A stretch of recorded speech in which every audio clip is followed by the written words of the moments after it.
You ever notice how some people say they care about you, but somehow you always feel smaller after talking to them? They call it help, but it sounds more like doubt. They call it honesty, but it feels like control. They smile when you succeed, but only if they can take credit for it. See, not everyone who guides you wants you to grow. Some people don't want you to fail. They just don't want you to fly higher than them. And the moment you realize that their help was never about you, it was about keeping you beneath them, that's the moment you take your confidence back. They downplay your success, but overhype your mistakes. You've seen it before. That moment you share good news, maybe a win at work, a personal milestone, or something you've been quietly proud of. And instead of genuine excitement, they respond with a shrug, a quick, "Oh, that's nice." Or worse, they pivot the conversation to themselves. They can't let your light shine without dimming it just a little. They'll say things like, "Well, anyone could have done that," or "You just got lucky," as if your effort, discipline, and persistence didn't play any part in what you achieved. That's not humility they're showing. That's envy hiding behind casual words. They want you to second guess your worth so you'll never fully embrace what you've earned. These kinds of people have a hard time celebrating others because your success reminds them of everything they're not doing. Every win you share shines a light on the work they've been avoiding. It's easier for them to pull you down than to step up themselves. And the irony is, they'll often disguise it as keeping you grounded. They'll frame their criticism as care. They'll say they don't want you to get a big head, that they're just being honest. But honesty without empathy is cruelty. And when you start to notice the pattern, when every conversation leaves you feeling smaller, not supported, you realize it's not about honesty at all. It's about control. Because the more they downplay your wins, the less likely you are to trust your instincts. And the less you trust yourself, the easier you are to influence. That's the hidden motive behind it. They can't celebrate you because they want to manage you. They want you to believe your achievements aren't that big of a deal so that you'll keep seeking their approval. It's emotional manipulation disguised as tough love. And it works especially on people who care deeply about others' opinions. You might start thinking you're overreacting, that maybe you are too proud, that maybe they're right. But that's exactly how they keep you quiet. That's how they make you shrink just enough to stay beneath them. Then, when you make a mistake, even a small one, watch how quickly the tone changes. Suddenly, they're animated, engaged, talkative. They have stories to tell, examples to reference, lessons for you to learn. They'll repeat your mistake in front of others, maybe as a funny story, but really to remind you of your flaws. They'll bring up what went wrong again and again, long after it's over, just to make sure you don't forget it. When you succeed, they act like it's nothing. When you fail, they act like it's everything. And that imbalance tells you exactly where you stand with them. That's the thing about people who secretly hate you. They don't always show it through aggression or distance. Sometimes they show it through subtle sabotage. They'll support you with conditions or celebrate you only when it benefits them. You'll notice it in the small comments, the micro reactions, the facial expressions that flash too quickly to hide. They'll smile when you're struggling because, to them, your failure makes the world feel fair again. Your success threatens the fragile story they've built about themselves. That they're just as capable, just as talented, just as driven. But your results prove otherwise, and instead of learning from that, they resent it. You can always tell who's for you and who's against you by how they handle your highs and lows. Real friends cheer when you win and console when you lose. Fake ones do the opposite. They comfort you when you fail, because it makes them feel superior, and they distance themselves when you win because it makes them feel small. It's not always loud hatred.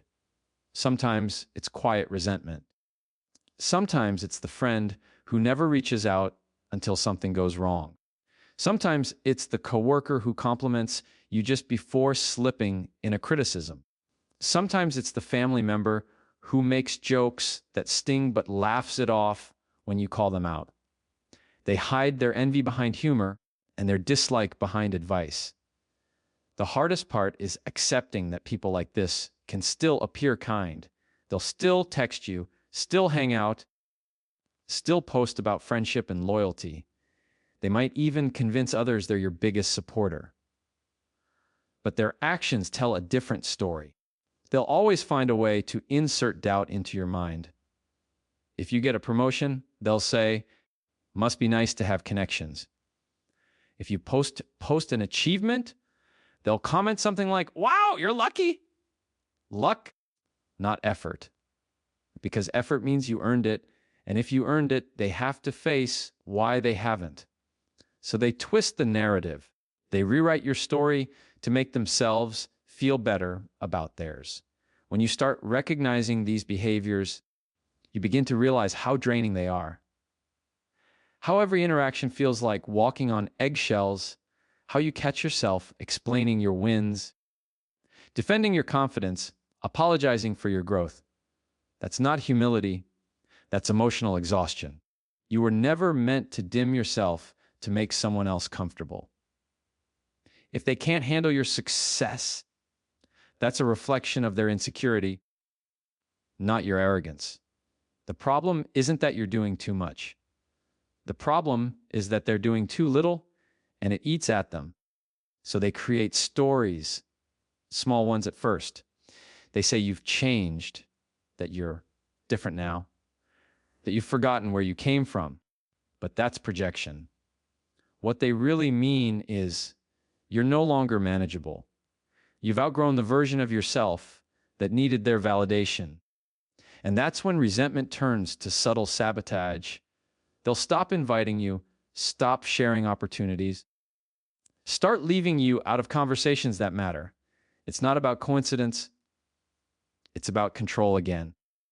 They want to remind you that your worth depends on their circle, that without them, you're isolated.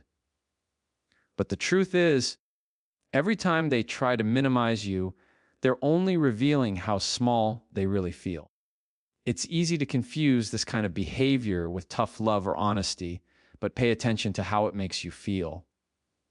Real honesty builds you up. Fake honesty breaks you down. Real feedback encourages growth. Fake feedback causes doubt. When someone truly cares, their words challenge you but never belittle you. You walk away from those conversations feeling stronger, not smaller. But when someone secretly resents you, every interaction becomes a subtle attempt to reestablish hierarchy, to make sure you never forget your place. That's not care. That's control dressed as concern. And once you see that pattern clearly, you stop arguing with it. You stop explaining yourself to people committed to misunderstanding you. You stop sharing your joy with those who only respond with silence, because not everyone deserves access to your light. Some people haven't earned the privilege of seeing your progress. And if someone constantly needs to make you feel less, to feel okay themselves, that's not a friend, that's a hidden rival wearing a friendly face. They act supportive in public, but undermine you in private. This is one of the most deceptive and confusing behaviors you'll ever experience, because on the surface, everything looks fine. They'll stand beside you, clap when others are watching, and say all the right things. "I'm so proud of you. You deserve this. You're doing amazing." But when the crowd disappears, the energy changes. Suddenly, their tone is flat, their words carry a subtle sting, and the same success they just praised becomes something they pick apart. It's emotional whiplash. Public praise followed by private poison, and you're left wondering which version of them is real. People who secretly resent you are masters of performance. They know how to look supportive because appearance is everything to them. They don't want to seem bitter, jealous, or insecure, so they perform loyalty. They perform pride. But that act is for everyone else, not for you. When no one's around, they drop the mask. They'll question your decisions, mock your confidence, and plant seeds of doubt under the disguise of being real with you. They'll say things like, I just don't want you to get your hopes up, or I'm just trying to protect you from disappointment. But what they're really doing is trying to shrink your belief in yourself before it grows bigger than their comfort zone. You'll notice this most when you're around others. In group settings, they'll make sure everyone knows they support you. They'll post about you, tag you, talk you up. But watch their eyes when someone else starts to genuinely praise you. You'll see the discomfort. Their smile tightens, their posture shifts, and they'll subtly redirect the attention back to themselves. They want the credit for supporting you, not the joy of seeing you succeed. It's about image, not intention. They want people to see them as a good friend, a loyal colleague, a kind person. But behind closed doors, they're the first to critique, to gossip, to tear down. And that's what makes it so damaging. Because when the betrayal comes from someone who plays both sides, it messes with your trust in people altogether. You start questioning your instincts. You wonder if you're being too sensitive, if maybe you're imagining it. But deep down, you know something's off. You can feel it in the way their words don't match their actions. They say they're happy for you, but they never show up when it matters. They tell you they've got your back, but somehow, when someone speaks against you, they stay silent. Or worse, they agree just enough to fit in. That's not support. That's strategy. People like this use proximity for power. The closer they are to you, the more access they have to your vulnerabilities. They learn your fears, your dreams, your doubts. And when the moment's right, they use them. They'll repeat something you said in confidence, not directly, but in a way that subtly exposes you. They'll share parts of your story to make themselves look important, as if they were the insetter to your success. They'll say, I've known them forever. I helped them through so much, but never mention how often they made you feel small in private. They weaponize closeness. It's also why they'll never fully celebrate you, because your growth threatens their narrative. The more you rise, the harder it becomes for them to maintain the illusion of superiority they've built around you. So they start to rewrite your story behind your back. They'll tell others you've changed, that you've become arrogant or distant. They'll say, I'm happy for them, but they're not the same anymore. It sounds like concern, but it's resentment with better vocabulary. They can't stand that you're stepping into the version of yourself that no longer depends on their validation, so they disguise jealousy as observation. And the saddest part is, these people often start out close. You trusted them. You confided in them. You shared your struggles and dreams because you thought they were safe. So when they start acting this way, it's confusing. You'll try to rationalize it. Maybe they're just stressed. Maybe they're going through something. But eventually, the pattern becomes undeniable. The same person who cheers you on stage is the one who questions you backstage. The same person who smiles in photos with you is the one who criticizes those same moments later. The dissonance between who they pretend to be and who they really are is exhausting. This is how emotional manipulation often hides, not in obvious hostility, but in mixed signals. They'll keep you close enough to maintain their image, but distant enough to control your confidence. They'll occasionally throw in a compliment just to keep you guessing, to make you doubt your own perception. It's a push and pull dynamic that leaves you emotionally drained. You'll find yourself overanalyzing their messages, rereading conversations, trying to decode what they really meant. That's not what friendship or support is supposed to feel like. Real support is consistent. It's clear. It's safe.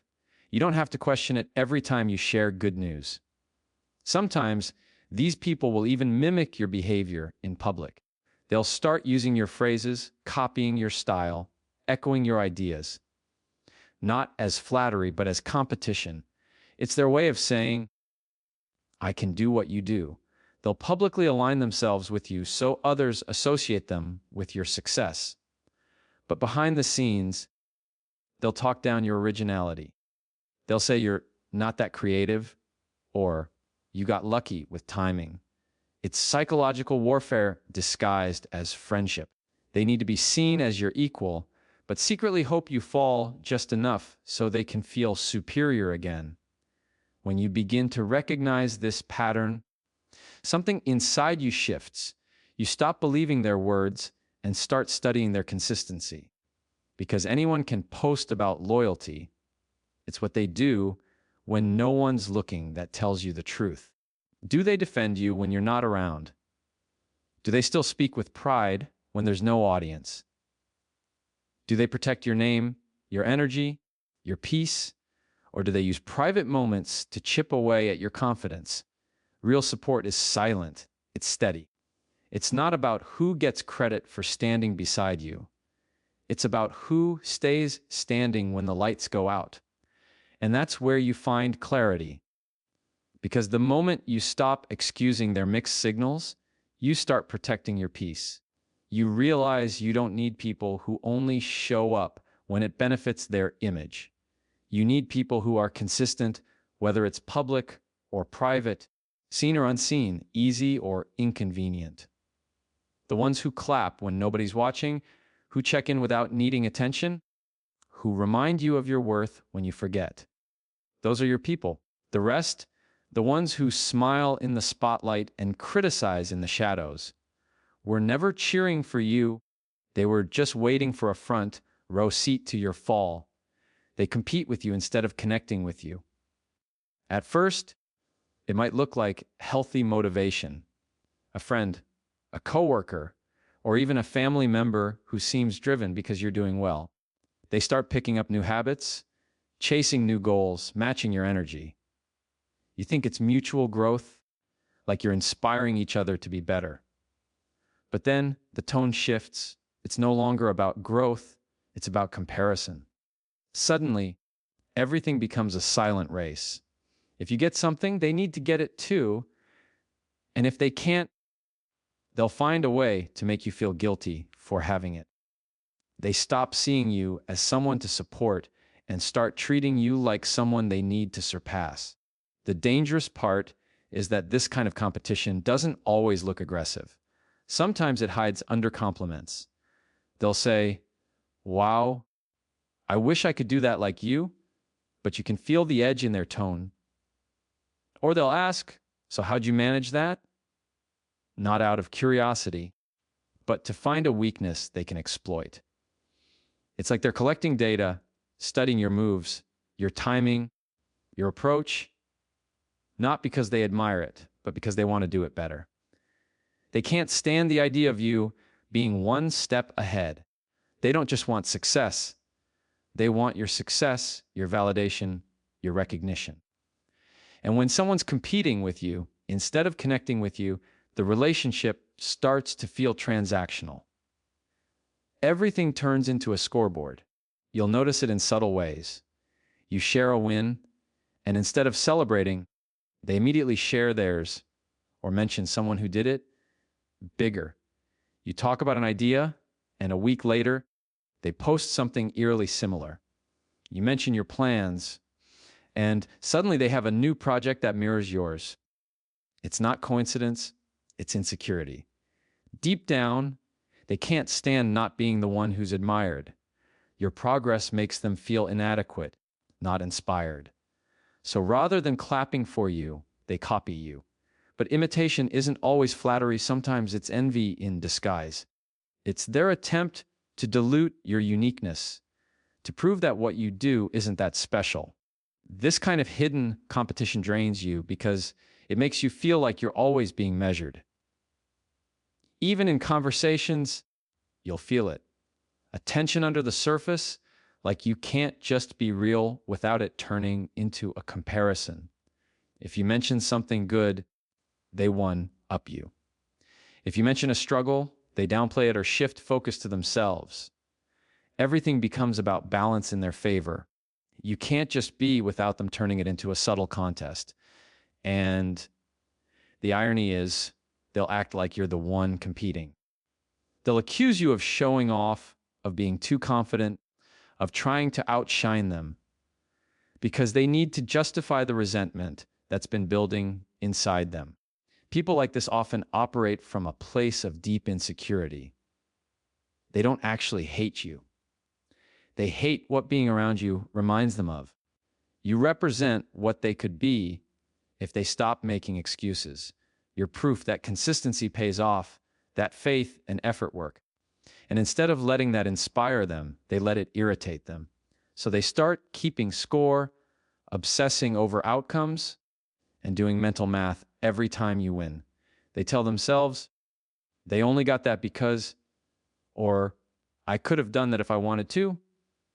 It's a defense mechanism. It protects their ego from admitting that your effort exposes their comfort zone.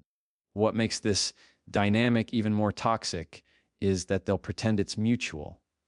They'll say things like, we'll push each other, or it's just friendly competition. But it's not friendly when one person secretly wants the other to lose. Real friends can challenge each other without envy, without needing to be better, without turning love into leverage. This isn't that. This is someone who studies your steps not to walk beside you, but to try to walk ahead of you. And they'll use any tool they can. Comparison, gossip, subtle digs, to make sure you stay just small enough that they can feel safe. Sometimes they'll even sabotage you under the guise of advice. They'll discourage you from taking risks that might make you stand out. They'll say, I just don't think it's the right time, or I'd be careful with that. Not because they care about your well-being, but because they don't want to see you succeed in ways they didn't. They'll tell you what you can't do to keep you from realizing what you actually can. They want you hesitant, not confident, stagnant, not growing. That way, they can keep telling themselves they're still ahead. And when you do win, when your work pays off, when you achieve something undeniable, they struggle to hide their frustration.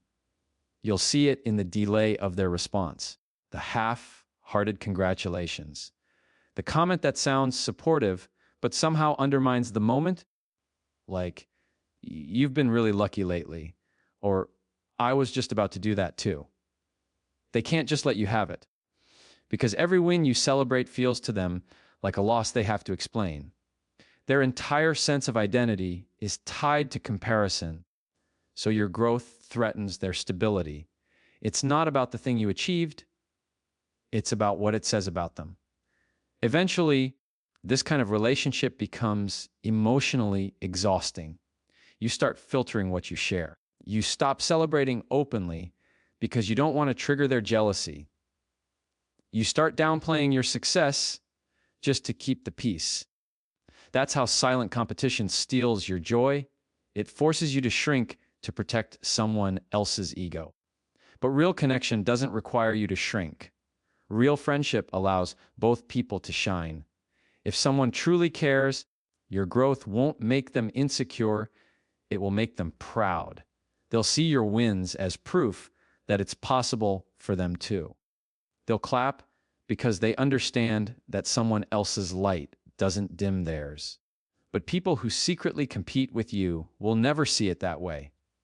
To them, everything is a mirror. Your success reflects their shortcomings. Your progress exposes their procrastination. And instead of learning from that, they try to tear down what they can't outgrow. They'll criticize your path, mock your pace, or question your methods, anything to justify why they're not where you are. And the cruelest part, they'll often say they're happy for you. But real happiness for someone doesn't come with a but. If it has to be qualified, it's not genuine. The only way to protect your peace around people like this is to stop playing the game they've created. You don't have to compete with anyone who's secretly rooting against you. You don't have to explain your success or tone down your ambition to make someone else feel comfortable. You can love people from a distance and still outgrow them gracefully. Because growth isn't about proving you're better, it's about choosing peace over performance. And when you stop trying to connect with people who only see you as competition, you finally make room for those who will celebrate your wins like they were their own. They pretend to help while subtly controlling your confidence. This is the most manipulative form of hidden resentment, the kind that disguises itself as care. These people don't come at you with obvious negativity, they come wrapped in concern. They'll position themselves as your mentor, your guide, your voice of reason, but their help always comes with strings attached. They'll offer advice that sounds wise, but carries an undertone of doubt. They'll say things like, I just don't want you to get disappointed, or I'm only saying this because I care. But if you look closely, their words don't actually lift you up. They keep you small. They operate in a way that makes you depend on their reassurance. Every time you take a step forward, they're there to analyze it, to advise you, to correct you. And over time, it starts to feel like you can't trust your own judgment without their approval. That's not mentorship, that's control. They've learned that if they can influence how you think about yourself, they can influence how you move. And once they have that control, they'll always find ways to remind you that you need them. They'll insert themselves into your decisions, not because they want you to succeed, but because your independence threatens their sense of importance. This kind of person doesn't usually criticize directly. They chip away subtly through tone and phrasing. You tell them about a new opportunity, and they respond, "Are you sure you're ready for that?" You share a creative idea, and they say, "That's interesting, but I don't think people will get it." You talk about a big goal, and they smile, but it's the kind of smile that says they're already doubting you. It's small, almost invisible, but it plants seeds. Seeds that grow into hesitation. You start questioning yourself. Second, guessing your plans, playing it safe. That's how they keep you from outgrowing them. And if you ever notice this and try to create distance, they'll guilt you for it. They'll say, "Whoa, I was just trying to help." Or, "I guess you don't want honest feedback." They make it seem like you are the problem, like you can't handle the truth. But there's a difference between feedback that guides and feedback that manipulates. Genuine help empowers you to stand on your own. Controlling help makes sure you never feel like you can. Their goal isn't to build your confidence, it's to manage it. Because as long as your confidence depends on their opinion, they stay in control. Sometimes this control shows up through constant comparison disguised as advice. They'll tell you stories about someone who tried the same thing and failed, or they'll subtly highlight people who are doing it better. It's meant to discourage you, not develop you. They use fear as a way to keep you small. They'll position themselves as the experienced one, the realist, the person who knows better. And the more you listen, the more you start filtering your potential through their limitations. Before long, you're not asking yourself what's possible. You're asking yourself what they would approve of. That's how quiet control takes root. They also love to rewrite your wins. If you succeed, they'll always find a way to make it seem like they had a hand in it. "I told you to do that." They'll say, or, "See, my advice worked." It's never just your effort, it's always somehow tied to them. That way, even your victories become proof of their value, not yours. It keeps you tied to their validation, so you continue coming back for more. But the moment you start trusting yourself, the moment you begin to stand on your own confidence, they'll shift. They'll withdraw their support, start acting distant, maybe even resentful, because they don't want you independent, they want you indebted. This dynamic often feels confusing because it doesn't look like hate. It looks like mentorship. It sounds like care. It feels like guidance. But true care never requires control. True support doesn't make you doubt your worth.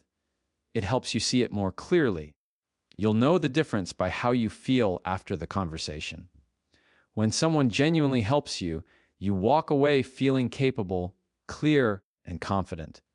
When someone secretly resents you, you walk away feeling uncertain, smaller, and subtly ashamed of wanting more. That feeling is your signal. It's your gut telling you this isn't support. It's sabotage disguised as sincerity. They often use phrases that sound kind, but carry hidden power plays. I just don't want you to make a fool of yourself. You're not ready yet? That's a big risk for someone like you.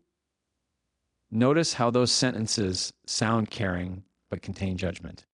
The message beneath the words is, you're not capable without my input. And the more you hear that, the more you start to believe it. You internalize their doubts until their voice becomes your own. You start editing your choices to match their comfort zone, not your calling. That's how powerful subtle control can be. It doesn't stop your movement, it slows your momentum. Over time, you start seeing the pattern. Every compliment they give has a hook. Every gesture of help has a hidden motive. They'll encourage you just enough to keep you close, but never enough for you to surpass them. If you start growing too much, they'll pull back. They'll say you're changing. They'll question your humility.